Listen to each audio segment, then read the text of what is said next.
Hello, my dear lovely students. How are you? How your study is going on? I hope you are quite well and your study is going very fine.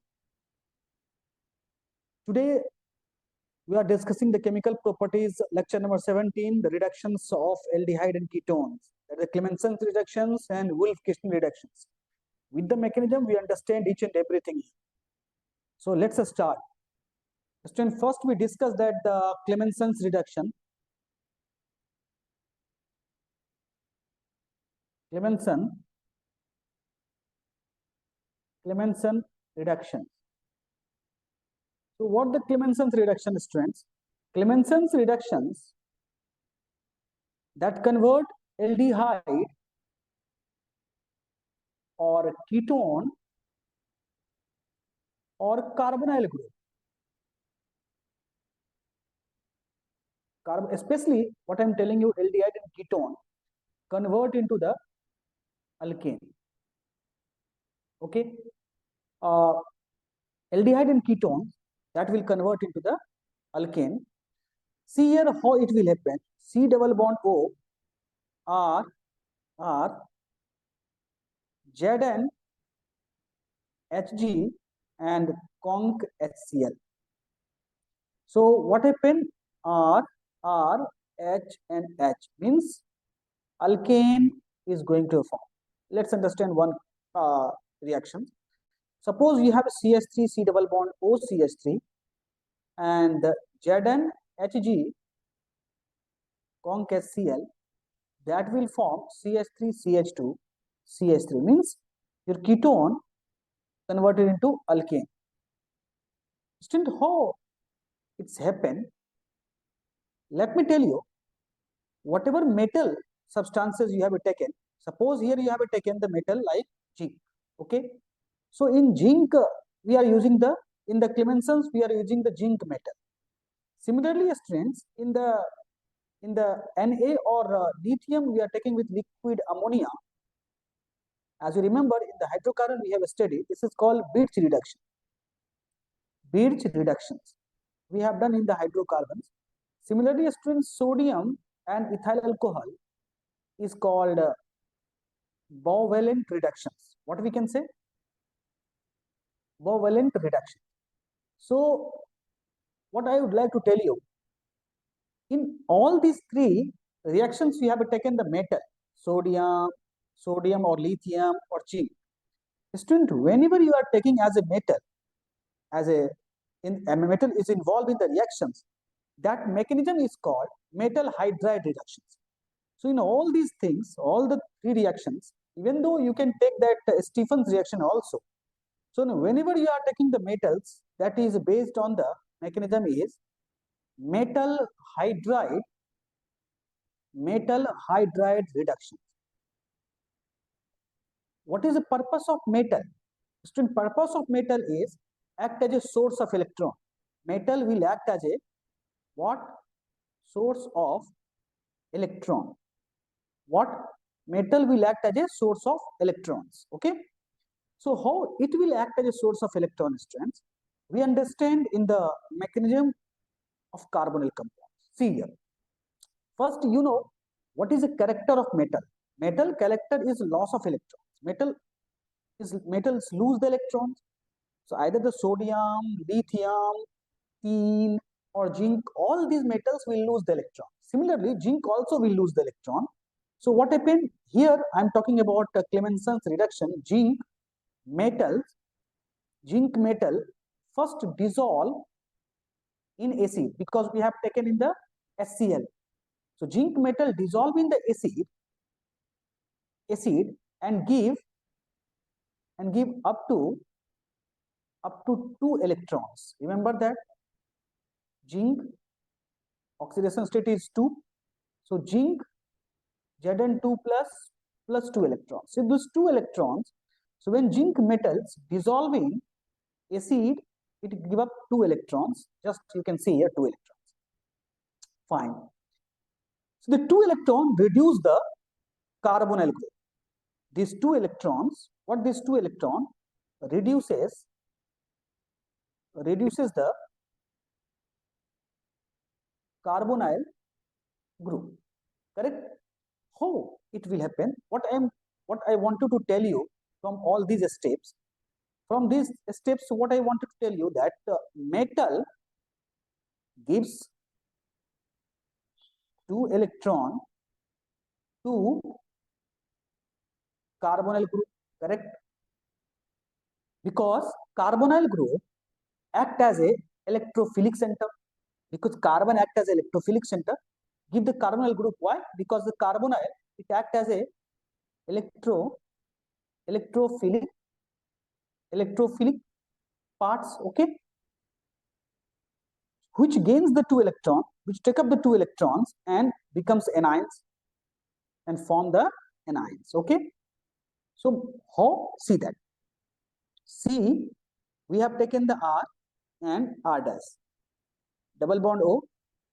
Acid you have, so that acid there is a lone pair of electron in the oxygens. So oxygen will take up the protons, that is a protonation. So first we do the protonations to the carbonyl compound so that the carbonyl becomes electrophilic. So what is going to be happen that C R dash double bond OH, there is a electrophilic. Now carbonyl whole carbonyl part, especially I am talking about this center, is going to be electrophilic because oxygen is a positive charge which will take the electrons, and now the oxygen will take up the electrons. As a result, what will happen? C R dash positive part OH is there. Now role of zinc is starts here. Now the role of zinc is introduced here. What happen? Zinc Zn2 plus 2 electron. Now the 2 electron required to the carbonyl group parts which I have written here, metal give the 2 electron to the carbonyl group which act as a electrophilic center. Already I have written here, students. So whatever I have written, exactly same thing I am going to write here. So the 2 electron will come to this carbonyl which act as electrophilic center. So what happen? C R dash, correct? And here is a negative OH. Now you have taken the acid whenever or wherever acid will require, you give the acid because you have taken the acids. So now H we have taken the 2H, that the 2H, 1H will come here and 1H will come here. So that the 2H plus is there. R dash, here is the R, here is the H, O, H and H. Now again the oxygen contains positive, so it will take the electrons, and what will happen? There is CR dash H positive part will come, correct? Now students, again zinc will give the electrons, so the 2 electron will be given by zinc to the carbons, and what is going to be happen here? Negative H is negative, again H plus will come here from the HCl acid, so R dash H and H will form, correct? Student, in whole the process, have you observed one thing? Anywhere you have used that mercury? Anywhere have you used the Hg? No, we haven't used the Hg. Why? Student, we have used the Hg, but Hg here we have used in indirect way. How? See, we have taken the Hg and zinc, okay, in the whole we have made the solution Hg and zinc. That is solution is called amalgamated zinc. So that is called zinc amalgam. HCl, simply we are saying zinc amalgam. So zinc amalgam means when we have taken the Hg and zinc, that is the amalgamated zinc.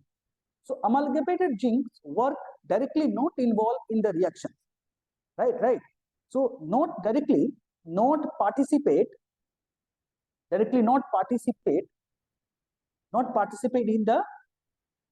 in the reactions. Okay, then what happened? Only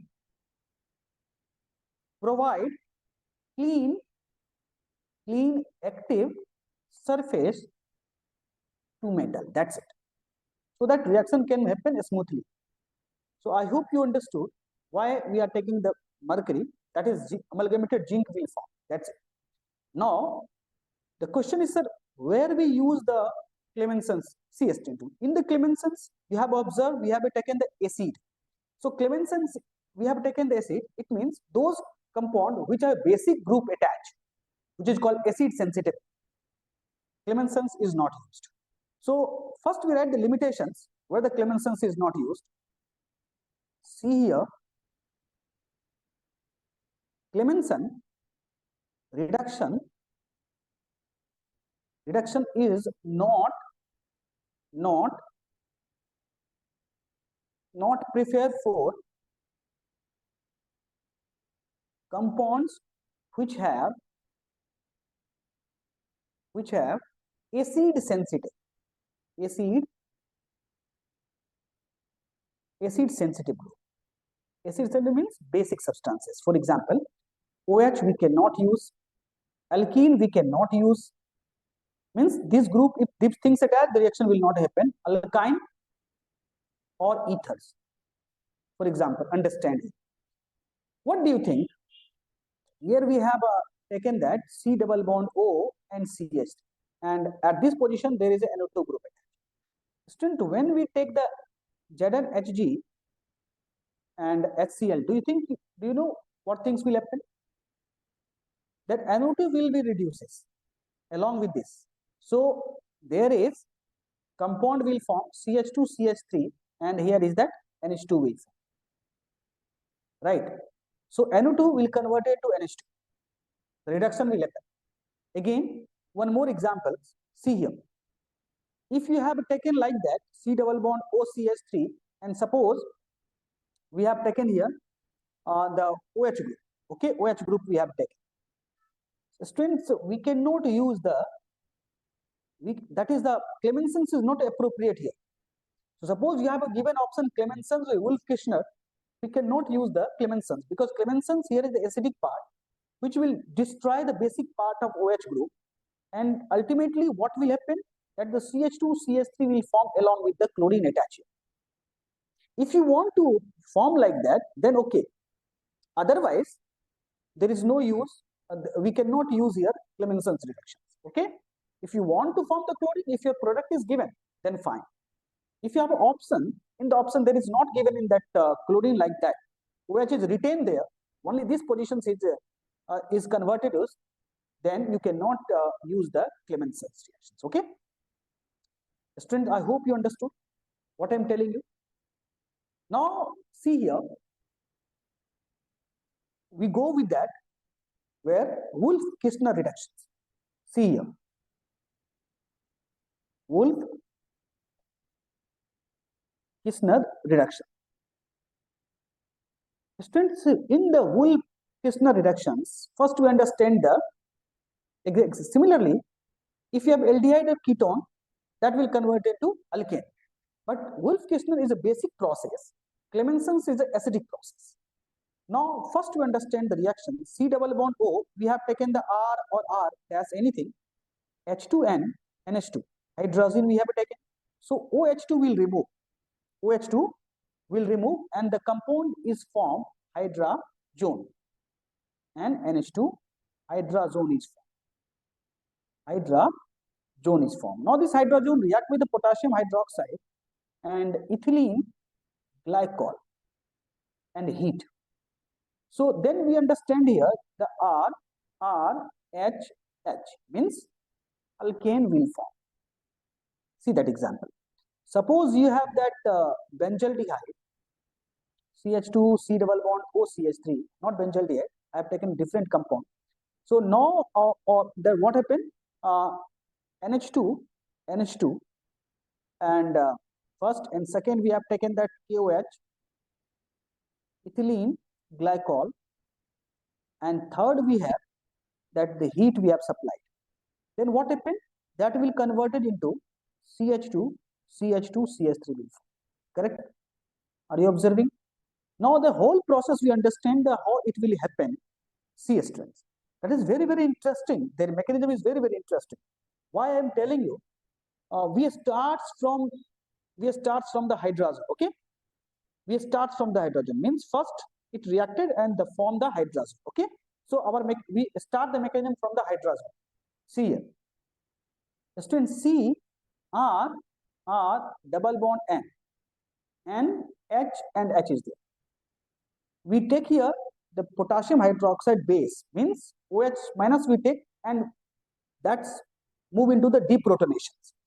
Here the deprotonation. Your question is, sir, why the deprotonation, sir?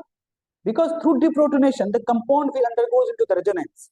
So deep OH attack on the hydrogens, and then what happen?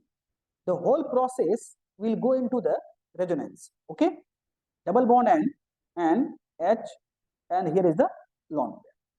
Now you can observe here there is a resonance is going to be happen. So see, now in the second step, R dash negative charge and double bond N H will form. Friends, you can. My question to you: I am going to do that protonations here. Water, through water we go into the protonation. Can you tell me the protonations will be easier where A positions or B positions? Because in the both the positions there is a negative charge. It means both positions are basic. But can you tell me which positions will react faster by water? Of course, student, H2O will react faster, means protonation will be faster at the carbon rather than the nitrogens, despite being both position contains the negative charge. Because carbon is a less electronegative as compared to the nitrogens, therefore carbon is a more basic side than the nitrogens. So now the protonation will be happen more easier at the carbon positions. So what things will happen? C, R dash, and here, so H and OH, H plus and OH minus. So attach here and double bond and H. Again, we are going to again the whole process is going to into the deprotonation. Then OH minus will attack on the hydrogens, and again what happened? The electron will shift on the nitrogens.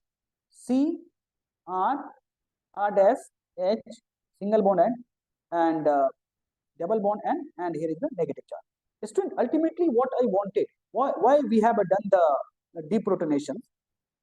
Actually, we wanted to remove the N2 group. So how happen when we do the hydrolysis? H2O we have taken through the hydrolysis. C R dash H and H will form. Correct? Now, have you observed one thing? Have you observed one thing? What? Ethylene glycol used anywhere in the whole reactions? No. It means, student, ethylene glycol act as a promoters here. Promoters means what I am telling you. Student, ethylene glycol CH2OH, the boiling point is very high boiling point. Okay. So ethylene glycol will form the hydrogen bond with the base. What base? Ethylene glycol will form the hydrogen bond with the base, and you know the boiling point, since the hydrogen bond is a strong bond here, so high temperature will require to break the bonds. Correct? So therefore, when you take the ethylene glycol, we have to take the 250 degrees Celsius temperature. Therefore, in the reactions we are used here heat. Heat means what? What temperature? 250 degrees Celsius we will use when we take the ethylene glycol, because ethylene glycol will form the hydrogen bond with the base, and they decrease the basicity of the compound. Correct? Now the next point is that what? The point is, if you don't want to take that ethylene glycol, then what happens? Then you can take the DMSO. What you will take? DMSO. Student, DMSO, as you remember that, DMSO is the substance which is a complex substance which will not form the hydrogen bond with the base. So the basicity of the base will maintain. So when you will take the DMSO, we will take the very low temperature, 25 degrees Celsius. Means through DMSO you can form the same product but low temperature. But if you take the ethylene glycol, you have to take the high temperature. So DMSO is polar aprotic substances which will not form the hydrogen bonds. Okay, so the basicity of the base will remains maintained. Understood? So same thing if we will take, we use the very low temperature in the presence of DMSO. Okay. Anyway, we will in the NCERT we have a given that ethylene glycol, and along with that temperature is given, answer the temperature. So I hope you understood the ethylene glycol, the work of ethylene glycol here. Now the question is, so where we not use the Wolff-Kishner? Wolff-Kishner is a basic reactions because we have taken the base of potassium hydroxide. Okay. So what happens, students, when we'll take the DMSO? See here. Now the Wolff-Kishner reactions, this acid base substances like that, we cannot take that, since in the Wolff-Kishner we have taken the base, so we cannot take the these groups, what, halogens, base sensitive group, what we can say here, we cannot take the base sensitive group. So we cannot take the base sensitive group. So halogens you have acidic halides or ester or anhydride. We cannot use these reagents. Okay, correct? Now see here one example and tell me what reagent is suitable here. CH3, CH, OH, CH2, CH2, C double bond O, CH3. Right? Now the option you have, one is Wolff-Kishner reductions. Second is here